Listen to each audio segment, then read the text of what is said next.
안녕하세요. 오늘도 사연 살롱을 찾아주셔서 감사합니다. 저는 서울 성동구에 사는 30대 중반의 여성이에요.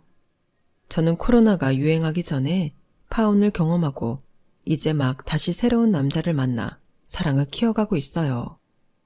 처음 파혼을 했던 건 정말 어이없는 이유 때문인데요. 제가 겪은 그 이상한 사람들 이야기를 들려드리며 과거를 털어내고 싶네요. 제 과거를 정리한다는 의미로 받아들여 주셨으면 해요. 이런 말씀드리면 저를 재수없다고 생각하실 수도 있는데 저는 어릴 때부터 연예인 해보라는 말을 많이 들을 정도로 외모가 좀 되는 편이에요. 저는 형제가 제 밑으로 남동생 하나인데 남동생이 어릴 때에는 친구들한테 누나 예쁘다고 자랑해서 아이들이 일부러 저를 보러 집에 오기도 했어요. 좀 눈에 띄는 외모이다 보니 주변에서 늘 남자들이 기웃거렸는데요. 워낙 남자애들이 고백도 많이 해오고 사귀자는 말도 많이 들어서인지 오히려 그런 일에 시큰둥했어요. 물론 저도 남자 사귀고 싶은 마음은 있었어요. 하지만 저도 모르게 무의식에서 남자들은 내 외모만 보고 접근하는 거지 진짜 나를 알려고 하지 않는다고 생각했던 것 같아요. 그래서 남자들의 마음이 진심이 아니라고 단정하고 조금 만나다 시큰둥해지기를 반복했어요.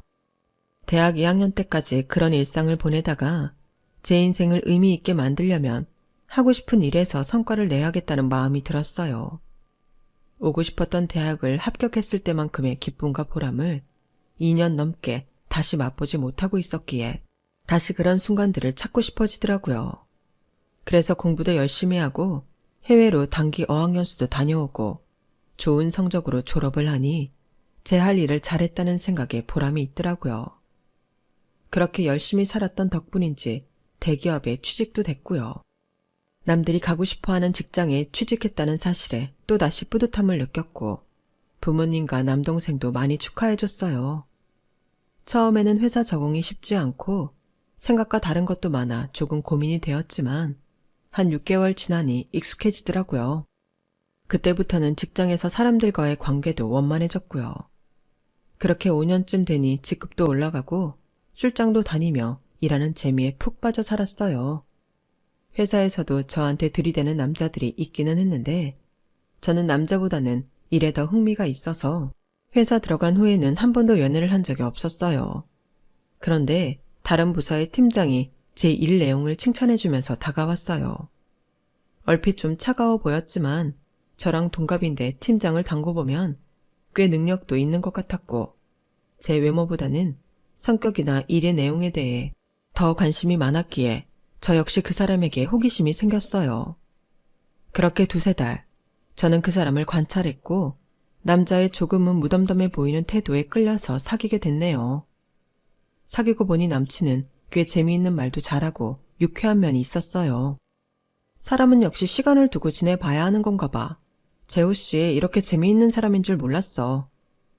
나도 그래. 진아 너 하고 다니는 거 보면 엄청 완벽해 보이고 세련되기만 한 것 같았는데 너무 털털하고 편해서 좋다. 저희는 퇴근하고 만나서 주중에는 밥도 같이 먹고 영화도 봤어요. 주말에는 가끔 교회로 놀러가고 운동도 하러 다녔고요. 그렇게 1년 넘게 사귀니 남친이 슬슬 결혼 이야기를 꺼내더라고요. 우리 이렇게 만나느라 허비하는 시간이 얼마냐? 우리끼리 보내는 거 말고 각자 왔다 갔다 하는 거 말이야. 교통비는 또 어떻고. 내가 볼 때 우리 계속 만날 것 같은데 이럴 바에는 그냥 빨리 같이 사는 게 낫지 않겠어? 그 말도 일리는 있는데 나는 결혼이 급한 생각은 없어. 그리고 재호씨 만나러 나오는 시간이나 비용 아깝다고 생각한 적도 없고. 재호씨는 그랬어? 이대로 좀 더 만나다가 천천히 결혼 생각해보는 것도 나쁘지 않잖아. 뭐지? 이건 뜻밖의 반응인데? 혹시 나 별로야? 아니면 누구 딴 놈이라도 마음에 두고 있는 거야? 뭔 소리야. 내가 그럴 사람이 어딨다고 그래. 내가 뭐 양다리라도 걸친 것처럼 말하네. 좀 빈정상하는데? 니네 팀의 양대리 너한테 은근 앵기더라. 자꾸 말 걸고 일도 자꾸 같이 하려고 하고. 이게 다 네가 태도를 애매하게 해서 여지를 주니까 그런 거 아니겠냐고. 솔직히 우리 사귀는 거 비밀로 하는 거 마음에 안 들어. 물론 말이 많아지겠지만 이쯤 되면 밝혀도 되지 않겠어? 아니 그보다 그냥 결혼 발표하는 게 더 좋긴 하지만 말이야. 양 대리는 원래 누구한테나 그래. 그 사람 신경 안 써도 돼. 그럼 내가 싫어? 왜 결혼 안 하겠다는 건데? 싫은 사람 만날 정도로 한가하지 않거든. 그냥 결혼은 너무 서두를 필요가 없다는 입장이야. 요즘은 결혼도 다 늦게 하는 추세인데 빨리 할 거 없잖아. 남들은 남들이고 우리는 나 싫은 거 아니면 결혼하자. 집안일 많이 도와줄게. 아이 생겨도 지나 너만 독박육아하게 놔두지 않을 테니까 결혼하자. 응? 그렇게 조르는데도 저는 좀 더 생각해보자고 했어요. 솔직히 그동안 봤던 남친의 시큰둥하고 덤덤한 태도와는 많이 달라서 당황스럽기도 했어요. 한번 결정하고 해야겠다고 마음먹은 일은 될 때까지 물고 늘어지는 것 같더라고요. 이런 성격이 적응되지 않아 난감했는데 남친은 거창한 이벤트로 저한테 프로포즈를 하기까지 했어요. 저는 평소와 다름없는 저녁 약속으로 알고 나갔다가 엄청 놀랐죠. 꽤 비싼 라운지 바 겸 카페를 빌려서 장미꽃으로 온통 장식을 하고 유명한 브랜드의 반지 목걸이 세트를 들고서 저를 보더니 한쪽 무릎을 꿇더라고요. 동화나 애니메이션에 나오는 왕자처럼요. 박진아, 내 평생에 너 말고 다른 여자는 없을 거야. 너 진짜 행복하게 해줄게. 나랑 결혼하자. 결혼해줘. 생각지도 못한 남친의 프로포즈에 저는 알겠다고 할 수밖에 없었어요. 저랑 만날 때 오가는 비용과 시간까지 생각할 정도로 냉철한 사람이 이런 데에 돈을 쓰리라고는 상상도 못했거든요. 그만큼 저를 사랑하니 이런 일을 다 버렸구나 싶어 감동도 했고요. 남친에게 알겠다고 하니 그 사람은 너무 좋아하며 제 손가락에 반지를 끼워주려고 했지만 그건 나중에 하고 먼저 목걸이만 하고 있겠다고 했어요. 왜인지 모르겠는데 회사에서 다 알아볼 만한 반지는 하고 싶지 않더라고요. 양쪽 집 인사드리고 나서 완전히 결정이 되면 그때 반지를 끼고 회사에 알리자고 했어요. 남친도 그건 순순히 알겠다고 받아들였어요. 저희 부모님은 몇 달 전 지방에 땅을 마련하셔서 거기에 사과 농사와 닭을 키우며 지내고 계셨어요. 주말에 내려간 제가 결혼할 것 같다고 하자 두 분 다 놀라셨고요. 네가 남자친구 있는 눈치인 건 알고 있었다만 먼저 말 꺼내기 뭐해서 엄마도 아빠도 네가 얘기해줄 때까지 기다리고 있었어. 근데 결혼할 것 같다고 하니 꽤나 좋은가 보네. 모르겠어 엄마. 싫지는 않은데 결혼하는 것도 나쁘지 않은 것 같고. 그러자 아빠가 물어보시더라고요. 남자 성격은 어떠냐? 푸근한 데가 있어야 같이 살 때 편한데. 재미있고 유쾌하고 푸근하다기보다는 냉철한 편이기는 해. 그렇다면 나는 좀 생각해 봤으면 좋겠는데. 아우, 네 아빠가 왜 저런다니? 얼마 전까지만 해도 너는 왜 신랑감 안 데려오냐고. 사귀는 녀석하고 결혼 안 하냐고 하시던 양반이 괜히 저런다. 지난이가 어련히 알아서 잘 골랐겠어? 다음에 같이 와서 밥이나 먹자. 우리랑 인사하고 너도 그 집 가서 인사드려야지. 라는 엄마 말에 그러겠다고 했고 서울에는 엄마와 같이 올라왔어요. 부모님이 아파트가 2개 있는데 그중 월세를 준 한 집이 말썽이라는 거였어요. 새도 제때 안 주고 베란다를 자기들 멋대로 터버렸는데 그게 걸리는 거라 관리실에서 부모님한테 연락이 왔다고 하더라고요. 내가 이래서 전세를 하려고 했는데 아빠가 앞으로는 월세 시대라고 월세 한번 받아보자고 했거든. 솔직히 거기 아파트 40평대라 꽤 돈 받는데 그 돈 내고 있을 사람 있을까 했어. 이렇게 몇 달째 세도 안 주고 사고만 치니 어쩌면 좋나 싶다. 아직 계약 기간도 남아있는데 사고만 친다며 엄마는 한숨을 내쉬었어요. 웬만하면 아빠가 올라오실 텐데 아빠는 허리가 안 좋으셔서 차를 오래 못 타셨거든요. 하지만 엄마는 세입자를 만나지 못했고 결국 관리실과 이야기를 하고 베란다 복구에 대한 내용 증명과 서류 등을 보내기로 했다고 하시더라고요. 엄마가 많이 심란해하셔서 저도 안 좋은 마음으로 한 주를 보내고 있는데 남친이 대뜸 저를 불러내더라고요. 회사에서 좀 떨어진 카페에서 저를 기다리던 남친은 저를 보자마자 이러는 거였어요. 너 법대 나왔으니까 변호사나 법무사 아는 사람 있지? 우리 본가 때문에 일이 좀 생겼거든. 변호사인 친구가 있긴 한데 복잡한 일이면 바로 법무법인 찾는 게 빠를걸? 뭐 간단한 일이면 물어봐 줄 수는 있고. 야, 너 태도가 그게 뭐냐? 너무 남의 일 대하듯 말한다. 네 시댁 일이잖아. 네 집안일이라고. 이제 그런 식의 태도는 좋지 않다고 본다. 간단하면 물어봐 줄 수 있다니. 당연히 네가 책임지고 처리를 해야지. 아니, 결혼 허락이 완전히 떨어진 것도 아니고 그냥 둘이 결혼하자 말만 오갔는데 오버가 심하더라고요. 하지만 일하다 말고 나온 저는 자리를 비운 게 신경 쓰여 얼른 이야기를 마무리하고 싶었어요. 무슨 일인지 들어볼게. 그래야 어떻게 할지 결정을 하지. 부모님이 지금 아파트 전세 사는데 주인이 까칠하게 구네. 세입자 보호법에 의거 무슨 조치를 취할 수 없을까? 계약 기간이 남아있는데 나가라고 하는 거야. 어떻게 까칠하게 하는 건데 그래? 집을 마음대로 손대면 안 된다. 그런 거에 대한 책임을 묻겠다. 막 이런다는 거야. 우리 엄마 마음 약해서 주인 전화 오는 것만 봐도 가슴이 막 뛴다고 하셔. 이런 것까지 보상받았으면 좋겠어. 심각한 훼손이 아닌 이상은 사는 사람이 편하게 쓸 수 있겠지.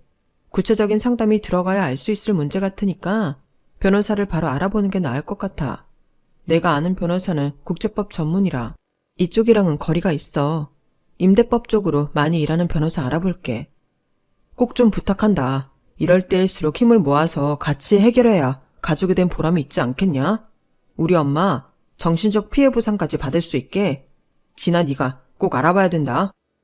그걸 장담은 못하고 법이라는 게 따지고 들어가 봐야 되는 건데 이렇다 저렇다 단정은 할 수 없어서 확답은 못해. 이런 거는 이따 얘기해도 되는데 꼭 일하는 중간에 불러내야 했어? 나 바로 들어가 볼게. 야, 너 말을 그렇게밖에 못해? 우리 본가에 생긴 일이잖아. 그러면 너도 당연히 관심을 갖고 걱정을 해야 맞는 거지.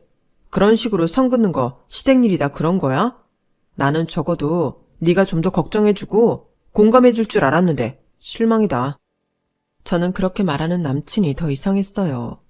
임대인하고 문제가 생긴 거는 안 됐지만 그 정도는 직접 해결할 수 있는 문제 아닌가요? 집을 어디까지 손대지 않기로 했는지도 모르겠고 주인이 그것에 대해 지적을 했으면 원만히 말로 해결을 했어야 하는데 무조건 전화만 와도 가슴이 뛰니 정신적 피해 보상부터 이야기하는 게 저는 더 거슬리더라고요. 자기도 같은 회사 다니면서 일하는 도중 이런 식으로 사적인 일에 시간을 쓰는 건 땡땡이나 다름없는 건데 말이죠.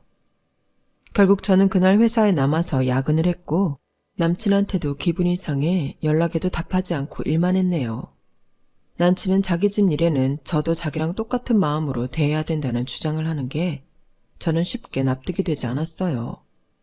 살면서 계속 이렇게 부딪히게 될 것 같다는 예감에 결혼에 대해 다시 생각하고 싶어지더라고요. 이틀쯤 지났을 때였는데 남친이 회사에서 일하는 저한테 야식을 전달하며 메모로 자기가 흥분했다면 미안하다고 사과를 전해왔더라고요. 그걸 보니 역시 상식에서 벗어나지 않는 사람이구나 싶어 마음이 놓였고 그 이후 저희는 시간을 잡고 먼저 저희 가족을 만나기로 했어요. 약속한 날 저는 남친을 제 차에 태워 지방에 있는 부모님 집으로 인사를 갔죠. 부모님 댁에 가기 전에 남친은 저희 집에 대해 여러 가지 물었어요. 진아, 너네 원래 지방에 살았어? 네 말투 보면 사투리 전혀 없는데? 원래 다 서울 살았는데 부모님이 시골 내려가고 싶다고 하셨어. 그래서 남동생은 자기 학교 가까운 데에서 살고 나도 따로 사는 거야. 정말 그냥 시골 가서 살고 싶어서 내려가신 거야? 그러기 쉽지 않잖아. 보통 낙향하면 일이 잘 안 되거나 그런 거 아닌가? 서울 오래 살아서 흙밟으며 살겠다고 내려가는 사람들도 많아. 뭐가 궁금해서 그래? 우리 부모님 일이 잘 안 되다니? 아니, 혹시 하던 게 망했다거나. 아, 너네 아버지는 회사 다니셨다고 했던가? 하, 내 농담이 지나쳤지?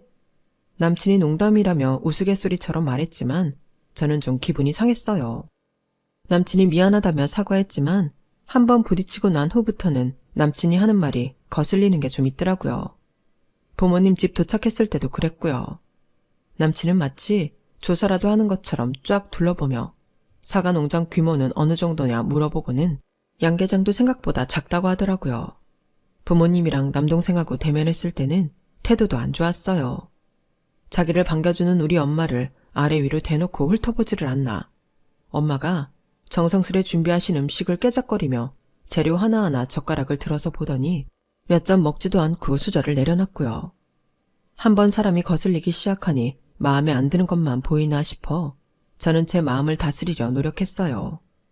아빠는 저랑 같은 회사에 들어가느라 공부 많이 했겠다고 칭찬하시느라 하는 말에도 대답을 이렇게 했어요. 뭐 제가 그 정도는 갈 수 있으니까요. 진아도 저희 회사 들어와서 일하는데요 뭐. 밖에서 보는 것보다 빡세지는 않았어요. 부모님은 별 내색을 안 하셨지만 남동생 표정이 안 좋았어요. 그럼 우리 누나는 어디가 마음에 들었어요? 예쁘잖아. 옛말에 기왕이면 다홍치마라는 말도 있는데 어차피 결혼해서 살 거면 예쁜 사람이 좋지 않겠어?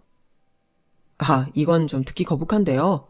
그리고 초면인데 말을 놓는 것도요. 아니, 나는 나이가 어리니 친근감에 그런 건데 그게 불편했나? 그리고 내가 좀 솔직한 편이라서 사실 진아가 예뻐서 잡고 싶은 마음이 큰 거니까 다른 말로 꾸며봤자 진실은 그건데 돌려 말할 거 뭐 있어? 이런 태도는 좋은 분위기를 만들려고 했던 부모님한테도 실례였죠. 저 역시 남친이 이런 식으로 나올지 몰라서 당황스럽고 불편했는데요. 정작 당사자인 남친은 별스럽지도 않다는 듯 당당하게 굴더라고요. 남친이 서울로 올라오는 길에 한 말은 더 웃겼어요. 생각보다 너네 부모님 촌스럽지는 않더라. 근데 사과 농장도 양계장도 그냥 가족만 먹고 살려고 하는 거야? 그걸로 돈벌이 하는 건 아닌가 보네? 부모님이 전문적으로 농사를 짓고 양계를 하시던 분도 아니잖아. 부지런히 몸 움직이고 싶으셔서 하는 거니까 어디 팔 생각은 없지. 아니, 그러면 서울에서 살면서 피트니스 열심히 다니면 되지. 니네 진짜 별 문제 없이 시골 간 거 맞아? 우리 집에 자꾸 무슨 문제가 있다는 거야. 그냥 부모님이 원해서 내려가셨어. 그게 끝이야. 왜 무슨 이유가 있냐고 하는 건데. 그렇잖아. 보통은 큰 병원 가까운 도심 지역 안 벗어나는 게 상식 아닌가? 니네 부모님 우리 결혼 비용 보태주실 정도는 돼? 나 혼자 집장만 하는 건 좀 그런데. 네가 아무리 못 보태도 40%까지는 나눠서 해야 된다고 생각해. 우리 부모님이 집값 못 보태주실까 봐 그러는 거야? 아무리 그렇더라도 이렇게 물어보는 건 예의가 아니지.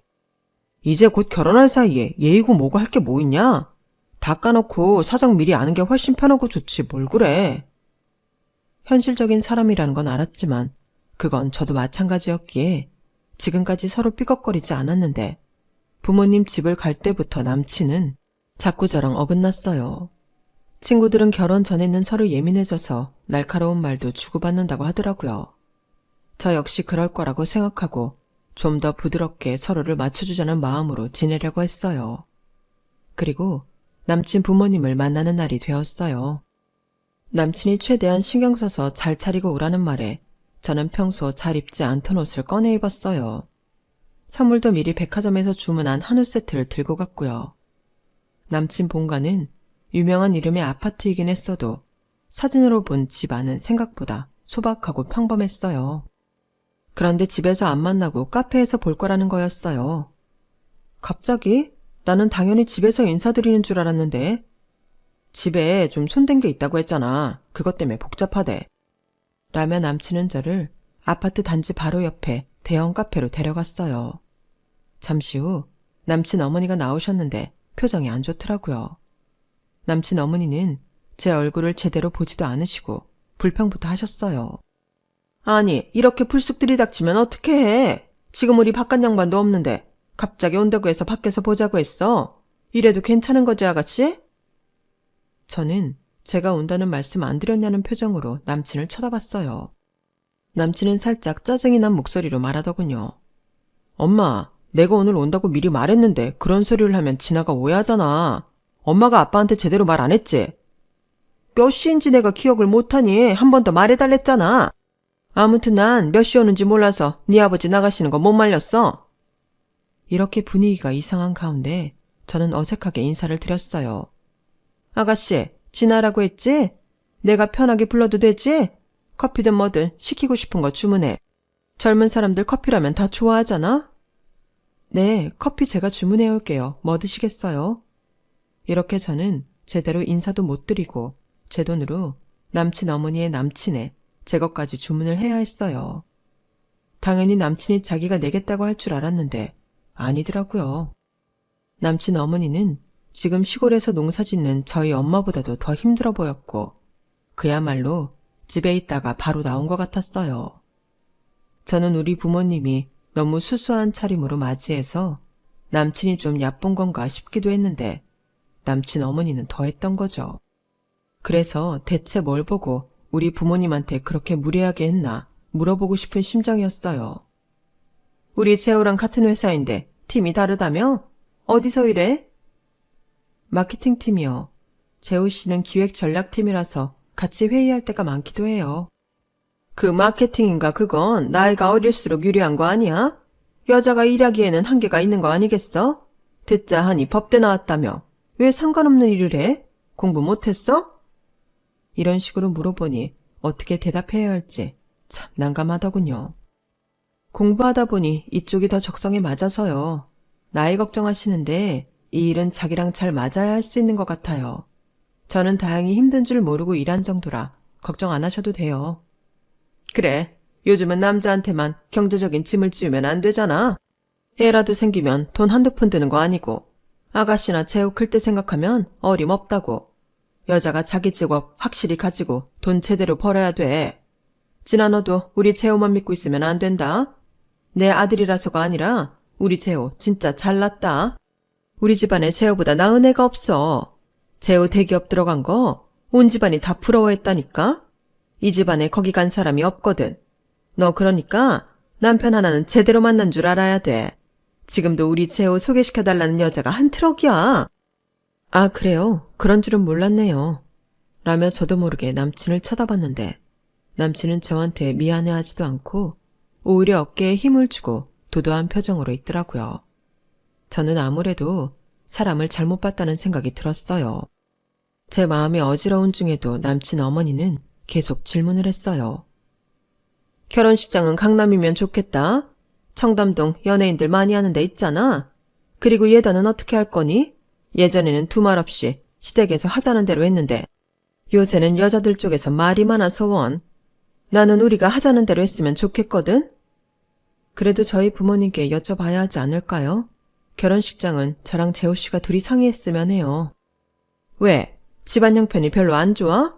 부모님 뭐 하셔? 어디 살아? 저는 또 남친을 쳐다봤어요. 이런 얘기조차 안 했다는 게 믿어지지가 않더라고요. 그제야 남친은 천천히 입을 열었어요. 아, 엄마, 내가 말하려고 했는데 깜빡했어. 진아 부모님 시골에 사셔. 사과 농장하고 양계장 한다길래 규모가 좀 되는 줄 알았더니 아니더라고. 그래서 어떻게 말해야 되나 고민하다가 말을 못했네.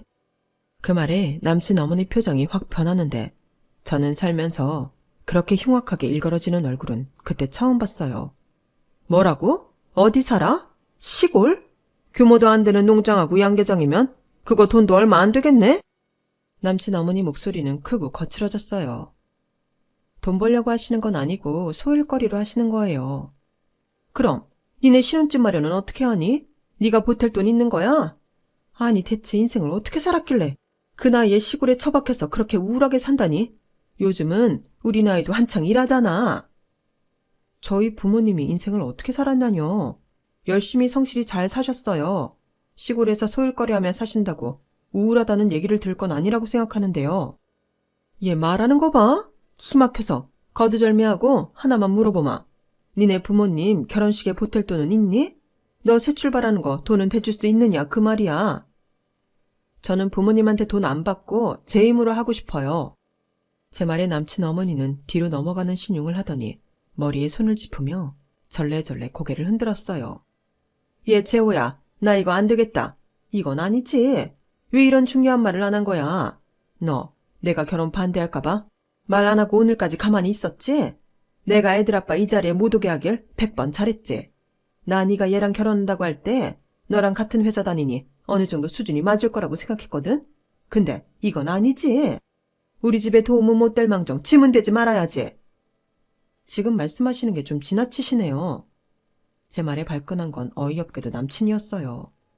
야, 너 엄마 말씀하시는데 태도가 이게 뭐냐? 솔직히 우리 엄마가 틀린 말씀한 거 없잖아. 재호씨, 진짜 이렇게 나올 거야? 내 생각에도 그래. 서울에서 일하실 수 있는 나이인데 굳이 시골에 내려가서 돈도 안 되는 농사 짓는다는 게 이상한데 너는 제대로 된 말도 안 해주잖아.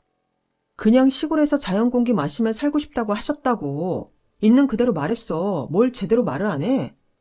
그러자 남친 어머니가 다시 나섰어요. 예, 됐다. 더 볼 거 없어. 이 결혼 안 되겠다. 나 너무 충격받았어. 우리 재호가 뭐가 아쉬워서 너처럼 인물 하나 믿고 뻔뻔하게 엉기는 애랑 살아야 되니? 게다가 부모가 뭐 하던 양반들인지도 모르겠고 옛날에 다녔던 회사? 그게 무슨 소용이야? 누구는 왕년에 잘 나가지 않고 살았대? 인생은 후반 정도 중요한 건데 얼마나 말아먹었으면 시골 구석에 내려가서 험한 일하며 고생하니? 그러면서 뭐 자연 공기 마셔? 포장도 참 잘한다. 저야말로 더 이상 이 결혼은 안 되겠다 싶더군요. 부모님에 대해 너무 폄하를 하는데 화가 나서 몸이 막 떨리더라고요. 화가 나서 이가 갈리는 게 어떤 건지 몰랐는데 그날 아주 정확히 알겠더라고요. 몸소 체험했으니까요. 저는 자리에서 일어나 어금니를 악물고 말했어요. 네, 저도 이 결혼 안 되겠네요. 저희 부모님 아줌마한테 이런 소리 들을 분들 아니에요. 그럼 이걸 마지막으로 하죠. 듣던 중 반가운 소리다. 네가 재호 포기해준다니 아주 고맙구나. 이렇게 사태가 흘러가는데도 남친은 저를 잡을 생각 안 하더라고요. 한우 세트는 가는 길에 버리는 한이 있어도 그 집에 주고 싶지 않아서 도로 들고 카페를 나가려는데 마침 그때 부부로 보이는 남녀가 들어오더니 남친한테 손을 흔들더라고요. 그렇게 가까이 다가온 커플 중 여자가 나를 가만히 보더니 갑자기 놀라서 깍듯이 인사를 하는 거였어요. 어머, 진아님 여기서 뵙네요. 저 기억하실지 모르겠는데 아버님 투자건으로 배웠던 유소연이에요. 땡땡 IT 기업이요. 그때 식사 자리에서 배웠잖아요. 진아님도 투자하시겠다고 해서 자리 마련했었는데요. 그러고 보니 기억이 나더군요. 어쩐지 낯익다 싶었는데 말이죠. 아, 네, 기억해요. 그런데 어쩌죠? 제가 시간 내면 좋은데 오늘은 영 날이 아닌 것 같아서요. 그러자 옆에 있던 남자도 저한테 꾸벅 인사를 하더라고요. 아, 제가 소연이 남편 되는 사람입니다. 안녕하세요. 저는 대충 인사를 하고 자리를 빠져나오려는데 뒤에서 저를 붙잡는 사람이 있었어요. 다름 아닌 남친이었어요. 지금 형수님이 뭐라는 거야? 투자라니. 내가 잘못 들은 거 아니지?